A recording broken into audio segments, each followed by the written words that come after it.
Good Good morning. morning. Good morning. Today is April 3rd, 2022, and our talk today is entitled, The Universe Always Says Yes. And I'm going to begin by reading a writing by Ernest Holmes. And a quote from the Bible from Matthew 11:30 is, "For my yoke is easy and my burden is light." He says, if we make every day a day of praise and thanksgiving, a day in which we recognize the divine bounty and the eternal goodness, and if we live today as though God were the only presence and the only power there is, we would not have to worry about tomorrow. We are all human, and we have all made mistakes. The starting point for creating a better future for ourselves is to deliberately free our minds from the mistakes of yesterday and feel that they need no longer be held against us. They need no longer be a liability. Too often our minds are so burdened because of the mistakes we've made that we do not take time to forgive ourselves and others and to start over again. And so it is wise to occasionally review the past and try to find out just what we have been thinking and doing to create this burden in our minds. We cannot go back over the past and relive it. We cannot make adjustments in the past. We have to make them in the present. It is not going to do us any good to sit around and cry over the past and bemoan our fate, because in the very day in which we're living, we are creating our tomorrows, which will become monotonous repetition of our yesterdays if we don't change our minds. And so we will close that reading with a positive prayer. So join me in knowing the truth, which is we recognize the one power in the universe that we call God. We call it by many names: infinite intelligence, universal love, and eternal wisdom. We know that it is always operating, and it is always operating through us, through our thoughts, through our thinking, through our feeling, to create our own experience. And so we choose to forgive ourselves and to forgive the past and be just content and happy with what is, knowing that every yes that we say yes to creates a new opportunity, a new beginning, a new joyous experience. So we give thanks for that, we release, and together we say, and so it is. So another way of looking at this is saying yes to the yes. In other words, any choices that come along to you, how many of those things are you saying yes to, or are you saying no to? Because we do believe the universe always says yes, but you may be saying no to a number of good things in your life. And Bob and I were talking about what's happened with this pandemic and staying in, that we can get used to just declining invitations to go, to be, to do, because it's just easier to, well, no, I'm not sure I want to go out or expend that energy or try something new or do this or do that. I think just a little safer to say no. And when we do that, we're saying no to endless opportunities and opportunities for joy, for growth, for wealth expansion, a number of things. I noticed when we were very, very, very young, there was a built-in resistance, and that built-in resistance was really an anxiety about something bad might happen if we tried something new. And so we called it shyness, we called it reserve, whatever, and we would be encouraged to overcome that resistance. What I've noticed as I get older is that the resistance hasn't disappeared. It's simply become something that I don't really pay attention to anymore like I used to. I don't notice it like I used to. But what I wanted to talk about a little bit today is the built-in resistance we have to yes. And the built-in resistance we have to yes, actually, if you were to look at it energetically, you could say there's a field of energy around us. And when that field of energy around us is saying yes to the universe, the universe then can embrace us at multiple levels in multiple ways, engage us and engage our creativity. When our resistance is, I'm not sure, maybe that's not a good idea, it didn't work out before, even without thinking about it, we don't often process the no. We just sort of have it on the edge. And how many times have you heard, I don't know if I want to do that, and then, okay, we'll do it. And when we say, okay, we'll do it, that doesn't mean we're actually engaged. It means we're still in the evaluation part of it. And I've noticed for myself, and it may be true for you too, is that many times it takes quite a while, even when I'm in the middle of something I've said yes to get past the evaluator. The person who's inside of me saying, I don't know if this is a good idea. Maybe we should have stayed home. Maybe it wasn't a good idea to do this. What if I can't do it? And I really want to speak to that today, because that evaluator, that judge, that critic internally that operates as a kind of resistance to make sure that we don't look bad or do something wrong, gets in the way of our spiritual growth, gets in the way of our spiritual beingness. And so what I'd ask you to do is to really pay attention this week, in particular, to the numbers of times when there's an invitation for you to be more of who you really are, to express what you would like to express, to be what's inside of you. When that is stymied by this, I don't know, maybe it's not a good idea, or slowed down by the resistance. Because again, what I really want to highlight is the resistance creates a field of energy around you. And the energy around yes is the same way. And I'm going to do a little bit of an aside. I remember studying a long time ago about nonverbal behavior, and also mixing that with what we know spiritually. And if you were in a bar, which I don't recommend, but if you were in a bar and you saw somebody at the bar and you made eye contact with them and they made eye contact with you and there was chemistry, everybody else in the bar knows it. And when you begin to move in the direction of that person, the field of energy around you is saying yes, yes, yes, yes, yes. And other people recognize it and will make way for it. Make way for it, yes, Yeah. because it's an energetic field. It's also true if you're in the same bar and you're hating yourself and you're drinking because you're miserable and you're in great pain, and you look up and you connect with somebody in equal pain and equal suffering, that the universe will say, let them have each other, please. The suffering is not for us. But the field of energy around people is clear. Now, the nonverbal communication, of course, tells other people I'm available for a life that's worth living, or I gave up a long time ago and I'm just treading water, hoping that it's not going to get any worse.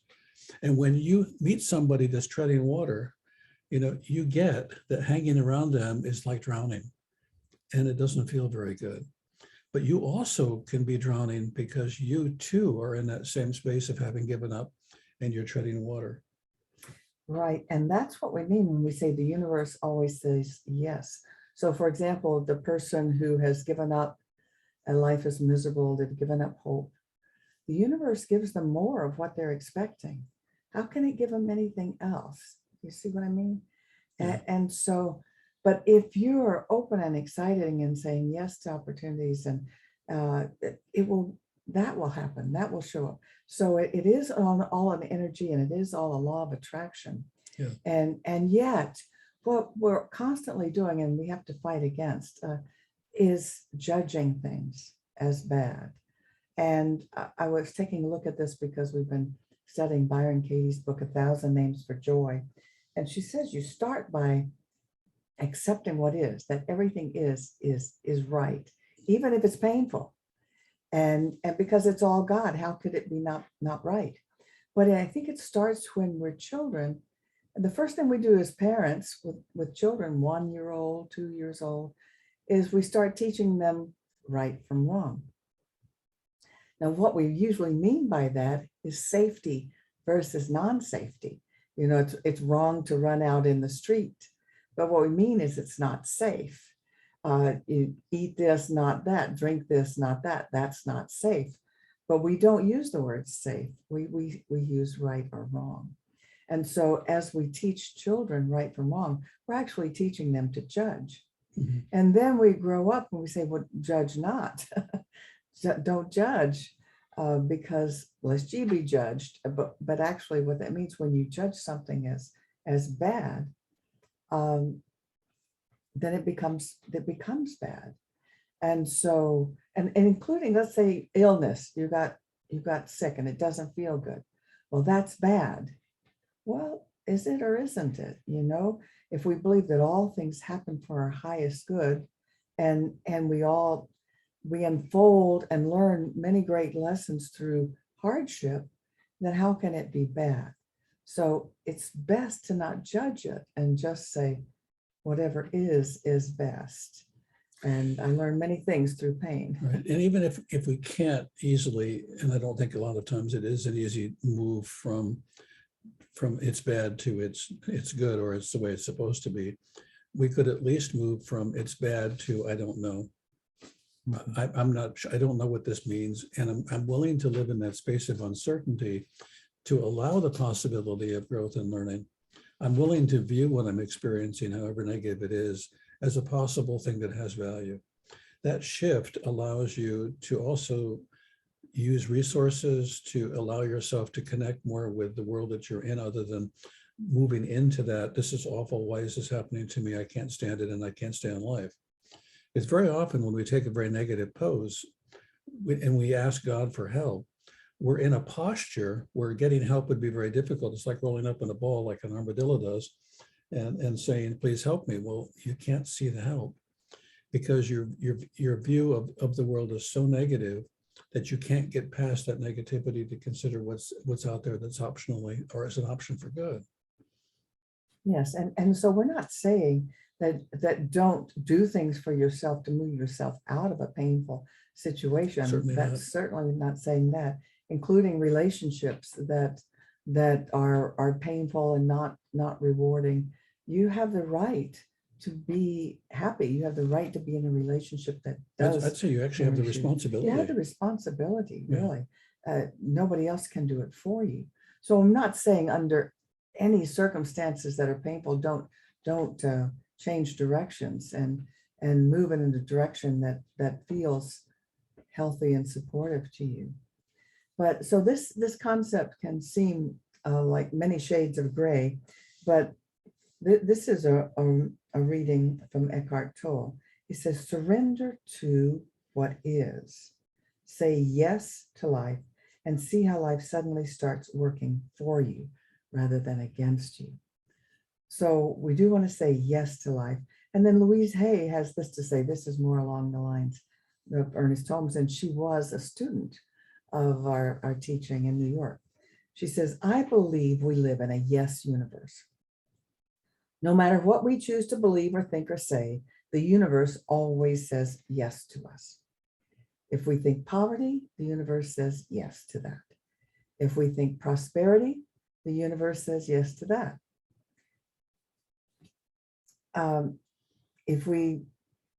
The universe wants us to experience anything we desire. So let's say yes to all good. Be a yes person, living in a yes world, being responded to by a yes universe. You know, we were talking about this talk earlier yesterday, and I wondered how that could impact me yesterday. And so last night when I went to bed, I'm laying in bed and I'm doing my best to relax. And I usually meditate at night before I go to sleep. So I meditate in the morning before I get out of bed. And I'm starting to meditate, and I started my meditation with yes. And what I noticed when I said the word yes is my body relaxed. And when I said yes again, my body relaxed more. And what I didn't notice before that was that I was holding on to the stress, the physical stress of the day while meditating. Mm-hmm. And so what kind of meditation would you have? What kind of meditation would I have if I'm holding my body with the tension of the day while I'm also asking spirit to please work and talk and move and have its way through me? And so when I began to say yes, I said yes to comfort, yes to relaxation, yes to the full and abundant life, yes to all that is there for me, that is there for you, and that is there for all of us. I said yes to love, yes to the possibility of infinite creativity. And as I was saying those things, I could literally feel my body relaxing. Oh, that's and beautiful. moving into a better space. But I think we all need to realize that one of the biggest obstacles to overcome is a resistance that's so subtle that we hardly notice it's there. It's like an inner tension. I notice when the refrigerator comes on and we're sitting in the living room and I can hear it, it's just a little bit of a buzz. And it's not a big buzz. It's not even a loud buzz. In fact, it's not even all that annoying, but I surely do enjoy when it stops. And I think what I'm talking about for all of us is notice the buzz. Notice that current that doesn't serve you, that's running through you, that you can say, I would like to let that go. I'd like to be relieved because of I that. think most of us go to bed, like you say, feeling tense about the things that are still challenges or that you don't want more of, and you're focusing on that instead of saying yes to what you want. I think that's a brilliant practice. So part of what I'm talking about today is really opening yourself to the spiritual experience that you actually deserve and is for you to have. And I think it's opening the door. And I think often we sit on the other side of the door saying, please, God, please help me. I'm worried, I'm upset, I'm miserable, I'm in terrible pain. And the universe and God is saying, just relax a little bit, okay? Just let go of some of that. Would you please? I can't listen. You see, I'm in such pain. And what we really need to do is to say, there's more to me than this pain that I'm feeling. I'm going to allow it to be whatever it is, but I'm going to be more than that. I'm going to open myself to all that is good for me. And I know it's out there. And that begins to create a conversation of letting go, but also inviting in more of what you want to have in your life. That's great, because that mental atmosphere you talked about with the couple in the bar, that's around us all the time. And we create it with our thinking and feeling. And so when we're worried and thinking about problems and solving negativities, it's that kind of energy. And we need to change it to focus on what it is we want to experience. And so just like in the opening prayer, when Ernest Tones was saying, we need to review our what have I been thinking? What have I been feeling? Because you may be surprised often how negative that has been. And then we're saying, well, why aren't I experiencing more good?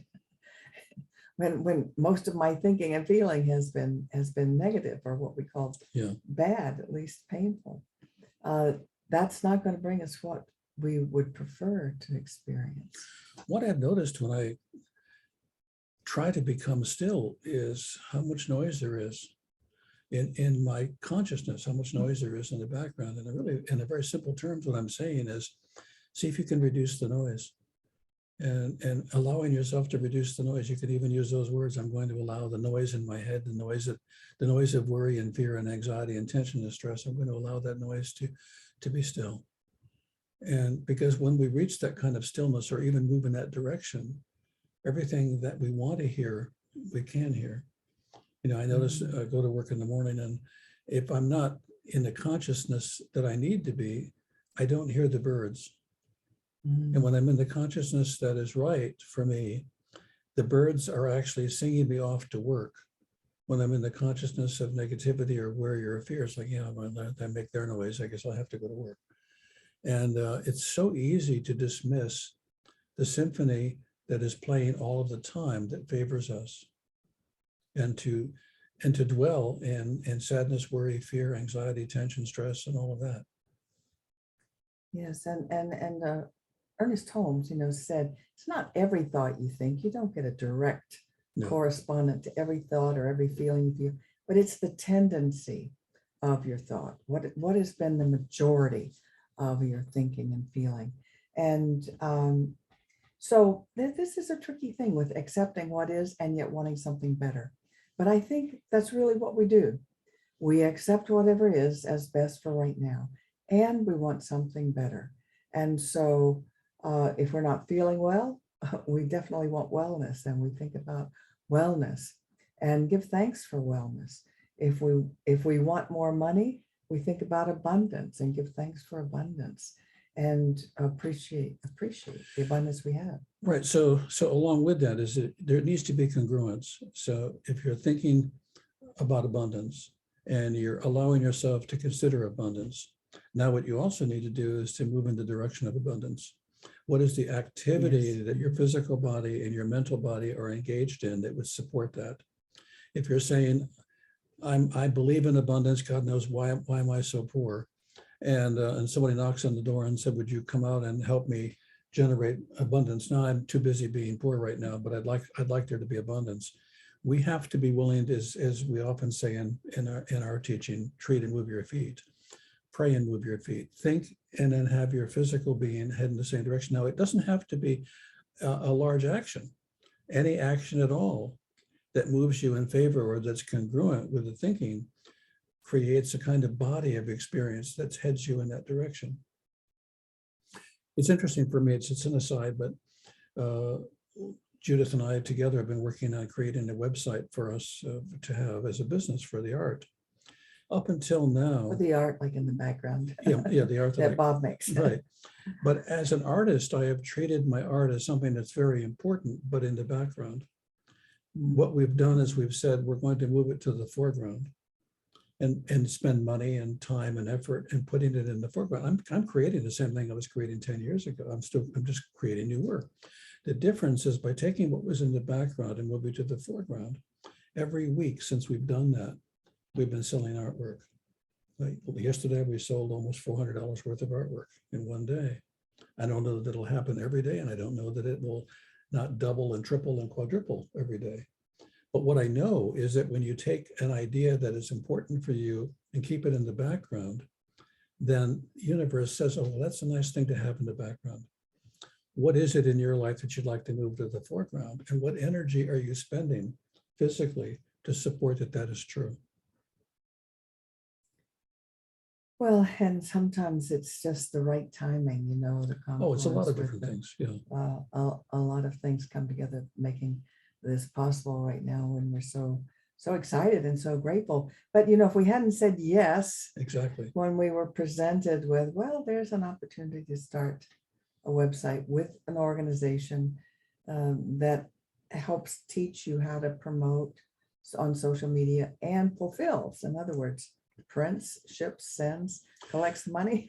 But it's actually. And so people, for the first time, they've been seeing his art for years, but now they see it and go, oh, and I can get one for this price, for this size. And, Yeah. and if I want a bigger one, it's that price. They've never had that before. But metaphorically, we're talking about our consciousness. That what small idea do you have that you'd be willing to have offered in different sizes and different mediums?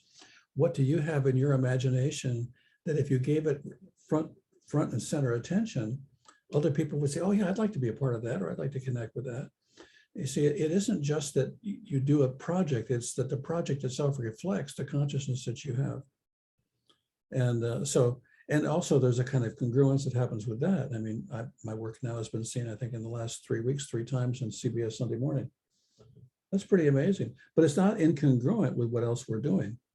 Right. Yeah. So it just keeps, whatever you're thinking and whatever you have in your mind will keep growing. Now that's scary and wonderful.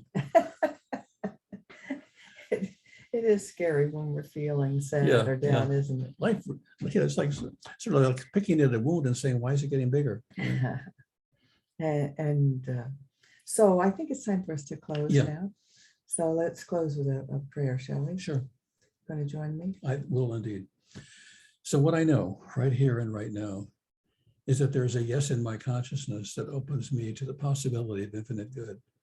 That opens me right here and right now to more joy, more love, more possibilities than I've ever thought possible. And I say yes to the yes, to the yes, to the yes, and I keep unfolding and allowing that unfolding to take place within my consciousness. Oh, and we are so grateful. We're so grateful for this knowledge, for this understanding, for it is a tool that we can use.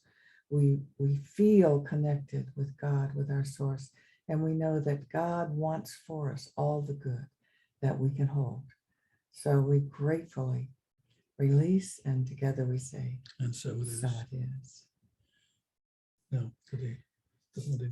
Yes, and so we want to take this opportunity now to invite those of you watching the recording to support this ministry, support our Center for Spiritual Living of the Palm Beaches.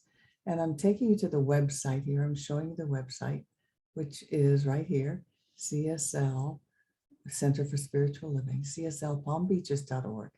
And if you go there and see this tab saying ways to donate, this pops up and shows you ways that you can pay with a credit card or an address to mail a check, or however you would. But care to- and your support of this ministry is the reason this ministry exists. Without your support, it can't exist. So we really appreciate that. This is your ministry as well as ours. This belongs to all of us. And so, I've started to sound like a PBS commercial, but and that's okay, because PBS is in the same situation that we're in, and that it's member support that makes it possible for people to enjoy and benefit. Right. And as a business, we have business expenses. Yeah, we Just had about $700 come out of the checking account with renewals of website costs and software costs and registering the Insurance. corporation and insurance. Yeah. So it is a business, and it is costly. And so I'd like for you now to say this affirmation with me. It's also right here, but the first line's hard to see. So let's say it together. My investment today is made with the full realization that God is the source of my supply and returns it to me, enriched and multiplied. And so it is. So we will now close this and end the recording.